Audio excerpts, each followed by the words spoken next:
I'm J.D. McGuire, owner of AIP Tactical. If you're going to send me an 1100 or 1187 to turn into a tactical gun, there's a couple things I'm going to recommend. I want to show you what they are and what they do so you'll understand. And it's easier to show than it is to tell. Okay?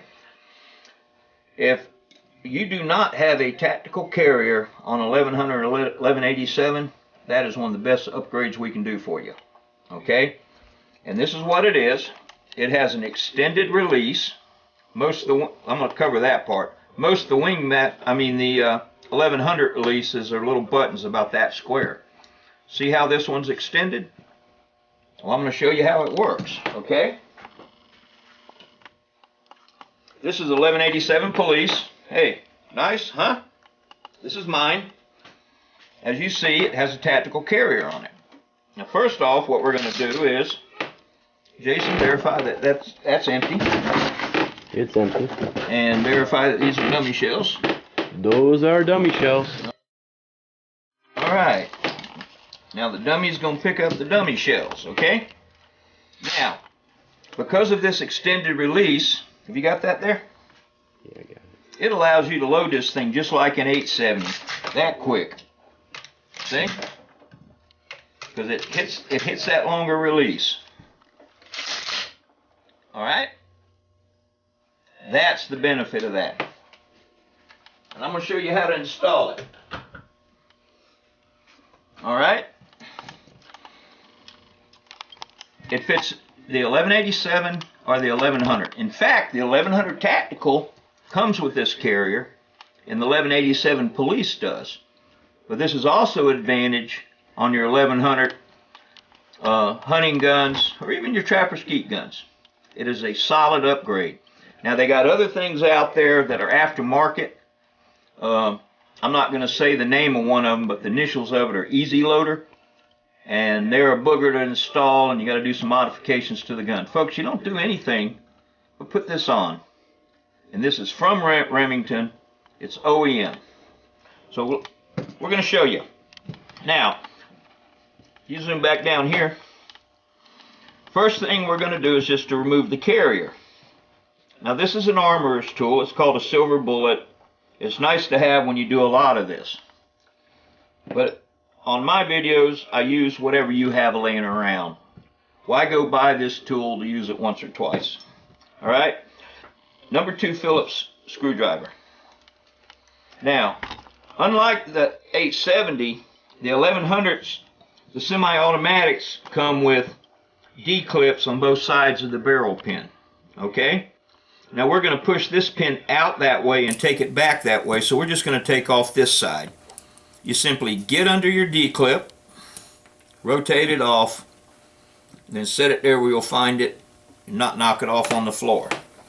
Now, we're going to push this barrel pin out, but we need to capture our carrier latch here because there's a plunger behind it and a very strong spring. If we don't capture it, it's going to bounce off that wall, get down behind this stuff, and we'll be lucky to find it. Plus, you want to capture your carrier dog because, again, there's a plunger here with a spring behind it. It sounds complicated, it's not. I just put my finger over that and I hold that like that. I take the screwdriver, I push the pin out, leave the pin there. I'm going to leave the screwdriver there. And then I capture. And I slowly pull this out, okay? And now everything kind of cut loose on it for a second. I slide it up and out. Alright? Remember now, this is simulated as the old one. Now if I want to put the new one on, I keep everything captured here. But what I'm going to do is I'm going to let the carrier latch forward. Alright? And there's the plunger. Now that plunger's capturing right there and kind of wedging on us. Alright? But you could actually remove this plunger and change the spring out. And the spring that goes in that is a black spring. Well, I don't see the carrier springs. There they are.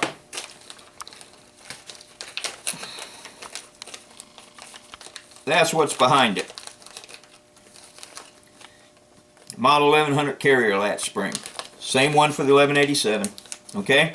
Now, we're going to take our new one, and we're going to get our carrier dog plunger. I kind of need to be left-handed, don't I? We're going to get it started down. Okay? We're going to start our carrier latch back up. We're going to hold it and capture it.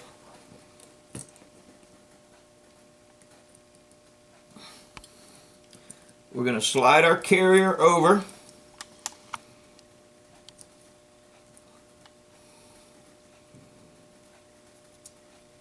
I'm sorry, my big old hands are in the way. Alright. Remember now, we got to hold that.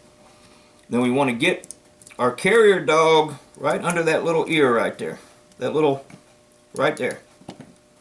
Okay? We start our carrier down.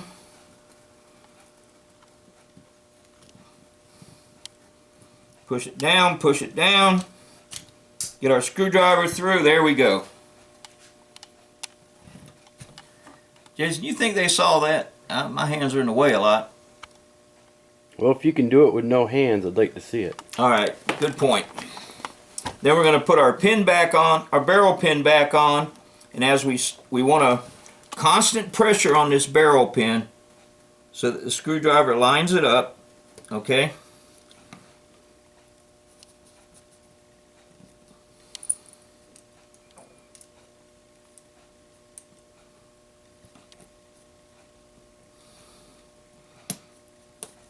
Is it easier with a silver bullet? Of course. But it can be done with this. You come all the way through. You line it up here at the last. You push it through. You take your D-clip.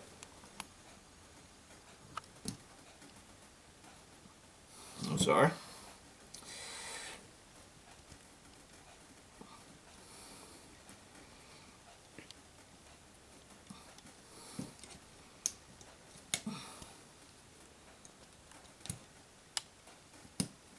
Push your D-clip back on. You just installed your tactical carrier. Okay? Again, if you're doing it, oh, notice it, there you go.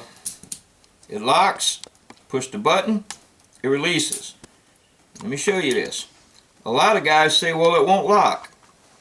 You see this square hole right here?